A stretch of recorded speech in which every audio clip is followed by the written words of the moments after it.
ఈరోజు సవరం వెంకటేశ్వరరావు గారు ఈజ్ అసిస్టెంట్ ప్రొఫెసర్.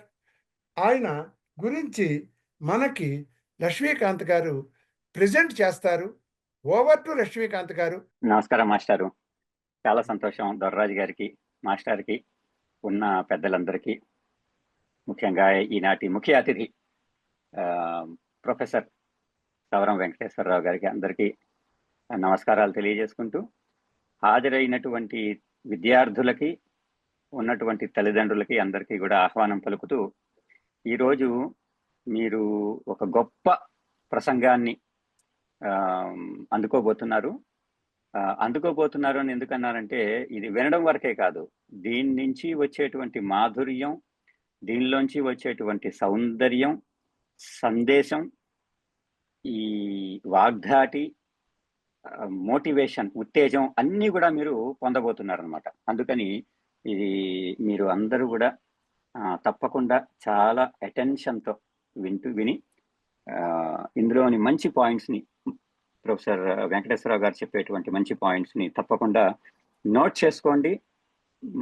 తరచుగా చూసుకుంటూ మీరు ముందుకు వెళ్ళండి. ప్రొఫెసర్ సవరం వెంకటేశ్వరరావు గారు ముఖ్యంగా చెప్పాలంటే మచిలీపట్నంలోని హిందూ కళాశాలలో చరిత్ర శాఖలో విశ్రాంత అధ్యాపకులుగా చేసి ఉన్నారు. 38 సంవత్సరాల సుదీర్ఘ ఆదర్శ అధ్యాపక వృత్తి. 10వ తరగతి చదువుకుంటూనే కాంపిటేటివ్ ఎగ్జామ్స్కి ఎలా ప్రిపేర్ అవ్వాలి, ఆ ప్రిపేర్ అవ్వడంలో ఉన్నటువంటి ఆ కళ అనేది ఎలాగ మనం నేర్చుకోవాలి, అది తద్వారా 10వ తరగతిలో కానివ్వండి, తర్వాత పై చదువుల్లో కానివ్వండి, ఈ కళని పెంపొందించుకోవడం ద్వారా అద్భుతమైనటువంటి ఉద్యోగ అవకాశాలని ఎలాగ అందిపుచ్చుకోవాలి అనేటువంటి అంశం మీద ఇప్పుడు ప్రొఫెసర్ సవరం వెంకటేశ్వరరావు గారిని ప్రసంగించవలసిందిగా కోరుకుంటున్నాను. చిరంజీవి లక్ష్మీకాంత్ గారు నా గురించి చాలా ఎక్కువ చెప్పారు. దానికి అర్హుణ్ణో కాదో ఈ ప్రసంగం పూర్తయిన తర్వాత మీరే జడ్జిమెంట్ ఇచ్చేస్తారు. Professors can profess the matters, readers can only reads the paper, only a teacher can teach a lesson. నిజానికి 10వ తరగతి జరుగుతున్నటువంటి విద్యార్థుల్ని దృష్టిలో పెట్టుకొని రాబోయే ఒక వ్యవస్థని, ఒక జనరేషన్ ని తయారు చేయటం కోసం ఆలివ్ మిఠాయి తరపున దొర్రాజు గారు, వారికి చేదోడు వాదోడుగా డివిఆర్ గారు, లక్ష్మీకాంత్ గారు లాంటి మిత్రులు, విశ్వవిఖ్యాత ప్రఖ్యాతి పొందినటువంటి గ్రేట్ సర్జన్ సిఎల్ వెంకటరావు గారు లాంటి వాళ్ళు ఉండటం అనేది వాళ్ళ యొక్క సంకల్పానికి, సామర్థ్యానికి నిదర్శనం. ఈ అవకాశాన్ని వినియోగించుకోవడం అనేది చిన్నారులు వాళ్ళ తల్లిదండ్రులపై ఆధారపడి ఉంటుంది. ఒక సుదీర్ఘమైనటువంటి జాతి పునర్నిర్మాణం జరగాలంటే సమర్థత, నైపుణ్యము, శక్తివంతులైనటువంటి యువతని తయారు చేయటం కోసం ఒక స్ట్రాంగ్ విల్ అండ్ డిటర్మినేషన్, ఒక బర్నింగ్ డిజైర్ కలిగినటువంటి విద్యార్థుల్ని తయారు చేసి సమాజ పునర్నిర్మాణానికి అంకితమైనటువంటి మిషన్ 10th క్లాస్ అనేటువంటిది ఒక సువర్ణ అవకాశంగా మనం వినియోగించుకోవాల్సిన అవసరం ఉంది. 2025, 2026 విద్యా సంవత్సరానికి సంబంధించి ఇంటర్మీడియట్ 5 లక్షల మంది తెలంగాణ రాష్ట్రంలో విద్యార్థులు కృతకృత్యులయ్యారు. వారిలో 40% విద్యార్థులు కూడా హైయర్ ఎడ్యుకేషన్ కోసం అసలు అప్లై చేయట్లేదు. అంటే దాదాపు కొన్ని లక్షల బీకామ్, బిఎస్సి, బిఏ తదితరమైనటువంటి కోర్సుల్లో అసలు విద్యార్థులు చేరటానికి ఇష్టం చూపించడాలు సముఖంగా లేరు. 40% అడ్మిషన్స్ కూడా ఎవరు ఉత్సాహం చూపించడం లేదు. అలాగే 2,50,000 ఇంజనీరింగ్ సీట్లు ఉంటే కనీసం 50% ఆఫ్ ది సీట్స్ ఫిలప్ కావట్లేదు. విద్యార్థులు ఒక్కసారి ఈ ప్రశ్నకి సమాధానం ఆలోచించండి. ఇది శుభ పరిణామమా, లేకపోతే ఎటువైపు దారితీస్తున్నాం? ఉన్నత విద్య పట్ల విద్యార్థులకి, తల్లిదండ్రులకి నమ్మకం సడలటానికి కారణం ఏమిటి? చదువుకోవటానికి ఆర్థిక స్తోమత లేకపోవటమా, లేకపోతే ఉన్నత చదువు చదవటం వలన ఉపయోగం లేదా? ఇటీవల ఏఐసిటి వారు నిర్వహించినటువంటి సర్వేలో బీటెక్ పూర్తి చేసినటువంటి విద్యార్థుల్లో 85% మంది విద్యార్థులకి ఏ విధమైనటువంటి సామర్థ్యాలు లేవు. దీనికి కారణం ఏమిటి? కేవలం పుండుకి పైన మందు పూయటం కాదు, ఆ పుండు నివారణ కోసం జరుగుతున్నటువంటి ప్రయత్నం, యజ్ఞమే పునాది నుంచి విద్యార్థుల యొక్క భవిష్యత్తును పునర్నిర్మించడం కోసం ఒక చిన్న ప్రయత్నంగా ప్రారంభించారు ఆలివ్ మిఠాయి వారు. 10th క్లాస్ విద్యార్థులను ప్రోత్సహించడం, మోటివేట్ చేయడం కోసం మిషన్ 10th క్లాస్. 10వ తరగతి విద్యార్థులు ఏం చదవాలి, ఎలా చదవాలి, ఎందుకు చదవాలి, అసలు 10th క్లాస్ ఎందుకు చదవాలి, 10th క్లాస్ తర్వాత ఏం చదవాలి, ఎలా చదవాలి, 10th పాటు సాధారణంగా మనలో చాలా మంది సివిల్ సర్వీస్ ఆస్పిరెంట్స్ బీటెక్ పూర్తయిన తర్వాతో, లేకపోతే డిగ్రీ పూర్తయిన తర్వాతో, లేతే ఇతర కోర్సులు పూర్తయిన తర్వాత సివిల్ సర్వీస్ అనేటువంటి దాని అటెంప్ట్ ప్రారంభించి తమ వల్లగాక విరమించుకున్నటువంటి సందర్భాల్లో వాళ్ళలో కలిగే పశ్చాత్తాపం ఏంటంటే 10th క్లాస్లోనే మనకి పునాది ఏర్పడలేదే అనేటువంటి పశ్చాత్తాపం. ఆ పశ్చాత్తాపం లేకుండా ఉండటం కోసం మీకు 10th క్లాస్ నుంచే అసలు పోటీ పరీక్షలకు ఎలా సన్నద్ధం కావాలి, అసలు ఏ పోటీ పరీక్షలు ఉన్నాయి అనే వాటి గురించి ఒక అవగాహన ఏర్పడినట్లయితే you will have to consistently strengthen your foundation. 10వ తరగతితో పాటు పోటీ పరీక్షలకు సన్నద్ధం అవటం ఒక కళ. సాధారణంగా సంకల్పం అనేటువంటిది, సామర్థ్యాలు అనేవి రెండు రైలు పట్టాల వంటివి. Education not only manifest the skills and knowledge. విశ్వం అంతా కూడా మారణహోమంగా తయారైంది. కారణం ఏంటంటే విద్య అనే దాని గురించినటువంటి సమగ్రమైన అవగాహన మనకు లేకపోవటం. 10th క్లాసులో కేవలం విజ్ఞానపరమైనటువంటి, ఉపాధిపరమైనటువంటి విద్యా అవకాశాలని అందిపుచ్చుకోవటంతో పాటు వ్యక్తిత్వాన్ని, మనస్సుని, అంతరంగాన్ని, ఆత్మని, నడతని అన్నింటిని కూడా సమగ్రంగా పరిరక్షించుకుంటూ వాటిని పరిపోషణ చేసుకునేటువంటి విద్య వైపు మనం వెళ్ళటానికి ఏమేమి అవకాశాలు ఉన్నాయి. ఇక్కడ చాలా సున్నితంగా గమనించాలి తల్లిదండ్రులను, విద్యార్థులు. చదువు ఎక్కువ అవుతున్న కొలది ఉద్యోగ అవకాశాలు కోల్పోతున్నాం కాబట్టి చదువు ముగించేసేయాలా అనే హేస్టీ డెసిషన్కి, కన్క్లూజన్కి రావడం చాలా అసంబద్ధం. అందుకని మనం కన్సిస్టెంట్గా 10th క్లాస్ తోటే మనం స్థిరపడాలి అనుకున్నటువంటి విద్యార్థులు ఉద్యోగ అవకాశాల గురించి ప్రయత్నం చేయాలనుకుంటే బెస్ట్ ఆప్షన్ ఆర్ఆర్బి, ఎస్ఎస్సి, ఇంకా జ్యుడిషియల్ డిపార్ట్మెంట్స్. ఇట్లా వీళ్ళు 10th క్లాస్ క్వాలిఫికేషన్ తోటే ఉద్యోగాలు ఇవ్వటం జరుగుతుంది. ఈ స్టాఫ్ సెలక్షన్ లో పోస్ట్ అండ్ టెలిగ్రాఫ్స్ కూడా 10th లో హైయెస్ట్ మార్క్స్ వచ్చినటువంటి వాళ్ళ ప్రాతిపదిక వాళ్ళకి టెస్ట్ నిర్వహిస్తున్నారు. కేవలం 10th క్లాసు ప్రామాణికంగా 3 అంశాలు. ఒకటి అర్థమెటిక్స్, రెండవది జనరల్ ఇంగ్లీష్ గ్రామరు, కాంపోజిషన్, మూడవది మెంటల్ ఎబిలిటీ, దాన్నే టెస్ట్ ఆఫ్ రీజనింగ్ అంటారు. ఈ 3 అంశాలు కొన్ని పరీక్షలకు మాటికి కరెంట్ అఫైర్స్ కానీ, జనరల్ నాలెడ్జ్ కానీ.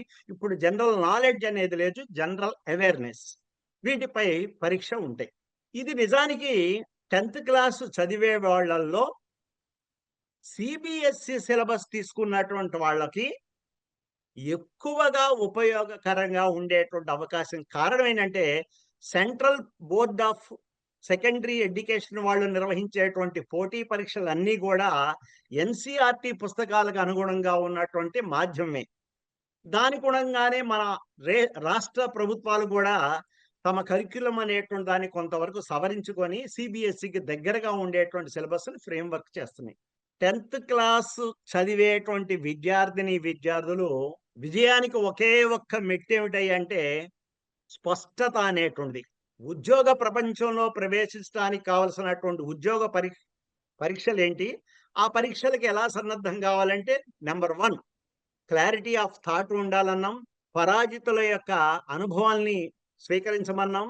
పోటీ పరీక్షల్లో పోటీ ఉంటుంది అనుకోవద్దు, నువ్వే పోటీదారుడిగా, బలమైన పోటీదారుడిగా భావించు. సంఖ్యను చూసి బెదిరిపోవద్దు. 10 పుస్తకాలు ఒకసారి చదివే బదులు ఒక పుస్తకాన్ని 10 సార్లు చదువు. వాటిలో ప్రధానంగా 3 అంశాలు ఉన్నాయి. టెస్ట్ ఆఫ్ రీజనింగ్ అనేటువంటిది, జనరల్ ఇంగ్లీష్ అనేటువంటిది, అర్థమెటిక్స్ అనేటువంటిది.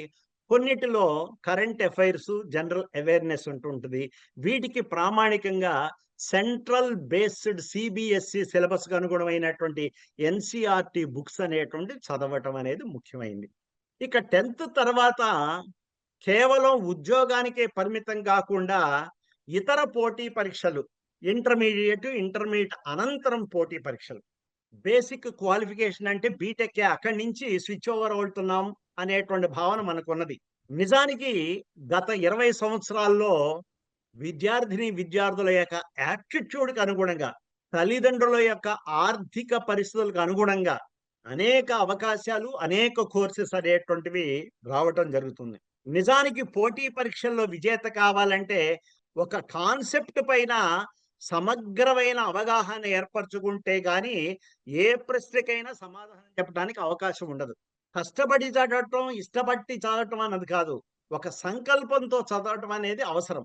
మన జీవితంలో విజయం సాధించడానికి అతి ముఖ్యమైన క్లారిటీ ఎంత అన్నామో, రెండవది స్పిరిట్ ఆఫ్ ఎంక్వైరీ అనేటువంటి తెలుసుకోవాలనే జిజ్ఞాస. ఉపాధ్యాయుల్ని ప్రశ్నించడం అనేటువంటి దానికి మించిన గొప్ప శక్తి విద్యార్థికి మరొకటి లేదు. ఎన్ని ప్రశ్నలకి ఎన్ని సమాధానాలు చెప్పాడు, 100%కి సమాధానాలు చెప్పాడని ఎప్పుడు ప్రాతిపదికగా తీసుకోరు ఉద్యోగ నియామకం. ఎంత హానెస్ట్గా, ఎంత ఫోకస్డ్గా, ఎంత అవగాహనతోటి ప్రశ్నకి జవాబు చెప్పాడనే దాన్నే తీసుకుంటారు. కాబట్టి 10th క్లాస్ చదువుతున్న దగ్గర నుంచి మంచిగా టీచర్ని ప్రశ్నించడం అనేటువంటిది, అర్థవంతంగా ప్రశ్నించడం అనేటువంటిది, వివేకంతో ప్రశ్నించడం అనేటువంటిది అలవాటు చేసుకోగలిగితే వాడు విజేత కావడానికి అవకాశం ఉంది. మానవుడి యొక్క క్షేమాన్ని మనస్ఫూర్తిగా ద్వేషించే వాళ్ళు ఎవరంటే లాయరు, రెండో వాళ్ళు డాక్టర్ అంట. ఈ రోజున కార్పొరేటివ్ లా సిస్టమ్ మాత్రమే ఉంది, ఇండివిజువల్ లీగల్ ప్రాక్టీస్ ఏం లేదు. లా ఆఫీసర్స్ కానీ, లీగల్ అడ్వైజర్ కానీ అనేక కంపెనీల్లో ఉద్యోగ అవకాశం ఉందన్నమాట. దానికి CLAT, common law entrance test అనేటువంటిది, all India law entrance test అనేటువంటి AILET, ఇలాంటి టెస్టులు కనుక పాస్ కాగలిగితే ఇంటర్మీడియట్ అవ్వగానే, అది BPC తీసుకోండి, MPC తీసుకోండి, CEC తీసుకోండి, MEC తీసుకోండి, ఏ కోర్సు తీసుకున్నా కానీ 4 year లీగల్ ప్రాక్టీస్ అనేటువంటిది, 5 year లీగల్ ప్రాక్టీస్ అనేటువంటిది దేశంలో అత్యంత ప్రతిష్టాత్మకమైనటువంటి, మనకి హైదరాబాద్లోనే నల్సర్ అనేటువంటిది ఉన్నది.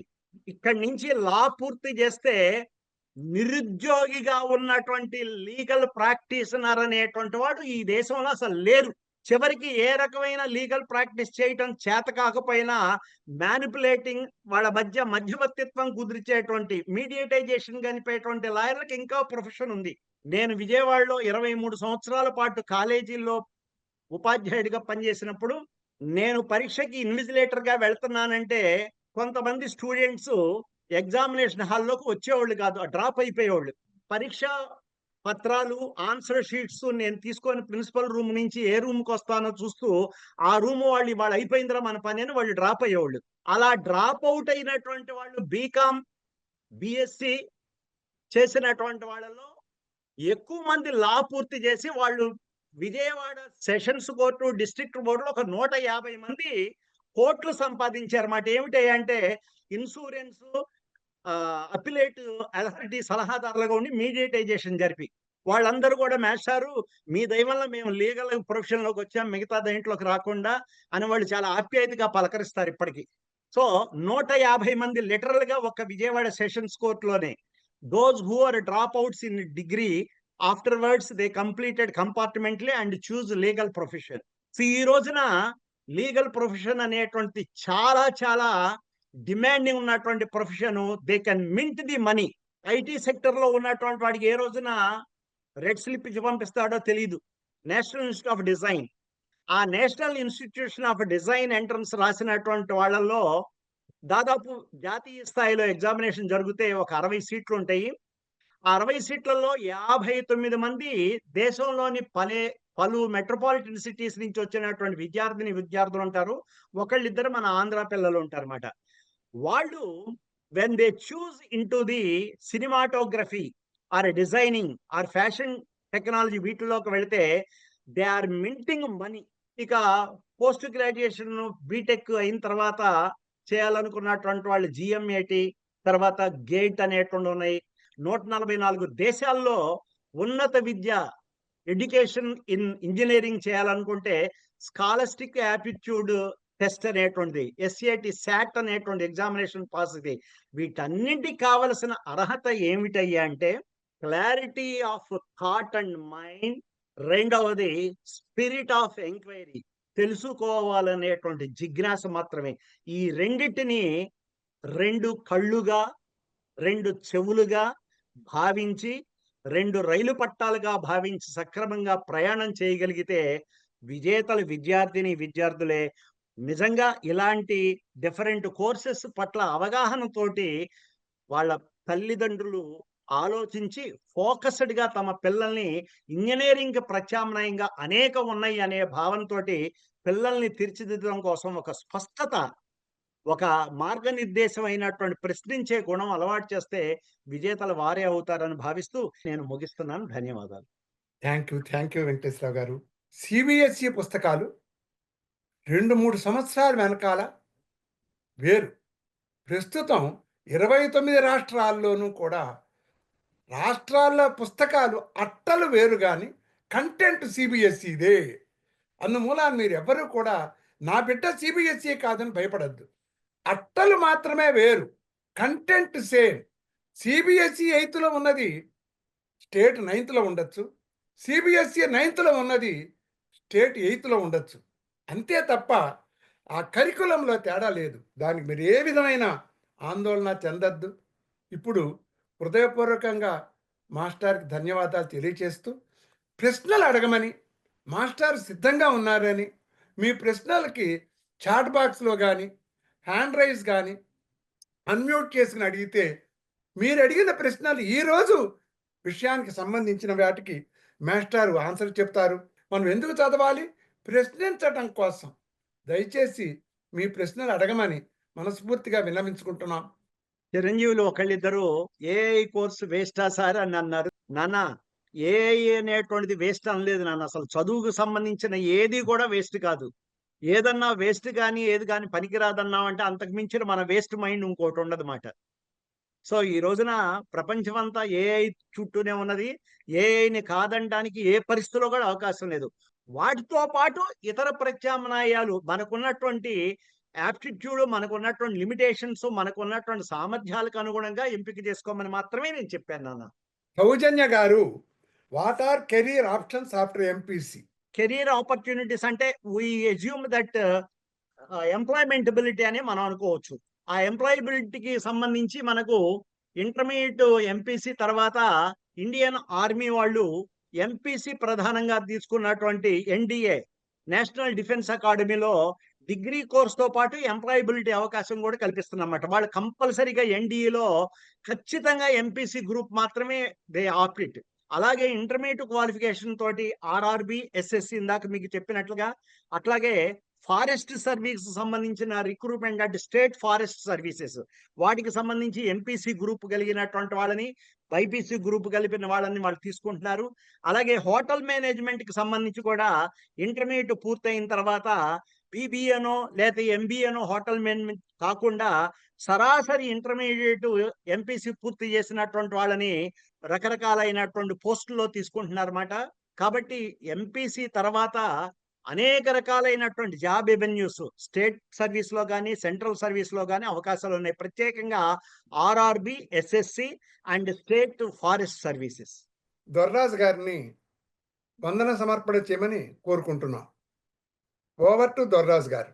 నమస్కారం సార్. సవరం వెంకటరావు గారికి మా హృదయపూర్వక ధన్యవాదాలు. అత్యద్భుతంగా ఒక ప్రవాహంలా కొనసాగినటువంటి మీ ప్రసంగం భావితరాలకి ఎంతో ఉపయోగపడగలదని భావిస్తున్నాం. అపూర్వ విజ్ఞాన ఖని మీరు. మీ యొక్క వెనకాల అల్మార్లో ఉన్న పుస్తకాలన్నింటినీ కూడా ఒక చిన్న సైజుగా చేసి మీరు మా అందరికీ మంచి నాలెడ్జ్ని అందించారు. చాలా చాలా చాలా ఉపయోగపడగలదు. చాలా అద్భుతమైన ప్రసంగంతో పిల్లల్నే కాదు పెద్దల్ని కూడా ఆలోచించిన మీకు all India mission 10th class తరపున హృదయపూర్వక ధన్యవాదాలు. అలాగే వచ్చే వారం తప్పకుండా మరింత పరిచయలతో ముందుకు రావడానికి ఈ కార్యక్రమం ముందుకు వస్తుంది. అలాగే మా మాస్టర్ గారు డివిఆర్ గారు, మా గురుతులు, వారికి హృదయపూర్వక ధన్యవాదాలు. డాక్టర్ సిఎల్ వెంకటరావు గారు. సో ఇలా అనేక మంది ఆశీస్సులతో వాళ్ళ అండదండలతో జరుగుతున్నటువంటి ఈ మిషన్ 10th క్లాస్ కార్యక్రమం భవిష్యత్తులో మరిన్ని ముఖ్యమైన సమాచారంతో ఎక్కడో గ్రామాల్లో, పల్లెటూరులో, మారుమూల గ్రామాల్లో ఉండే విద్యార్థికి సైతం ముఖ్యమైన విలువైన సమాచారాన్ని అందించడానికి చేస్తున్న ప్రయత్నాన్ని లో భాగంగా మీరందరూ అందిస్తున్న సహకారానికి ధన్యవాదాలు. సో పాల్గొంటున్న విద్యార్థులందరికీ కూడా మా శుభాకాంక్షలు. థ్యాంక్ యూ అండి. థ్యాంక్ యూ అండి. వచ్చే ఆదివారం సాయంత్రం 5ంటికి ఇదే జూమ్ ఐడితో మీరందరూ మీ యొక్క స్నేహితులు, బంధువులు, కుటుంబ సభ్యులు పాల్గొవాలని, తద్వారా దీనివల్ల ఉపయోగం పొందాలని మనసారా కోరుకుంటూ ఈ రోజుకి ఈ కార్యక్రమం ముగిసింది. వచ్చే ఆదివారం సాయంత్రం 5 గంటలకు కలుసుకుందాం. అంతవరకు సెలవు.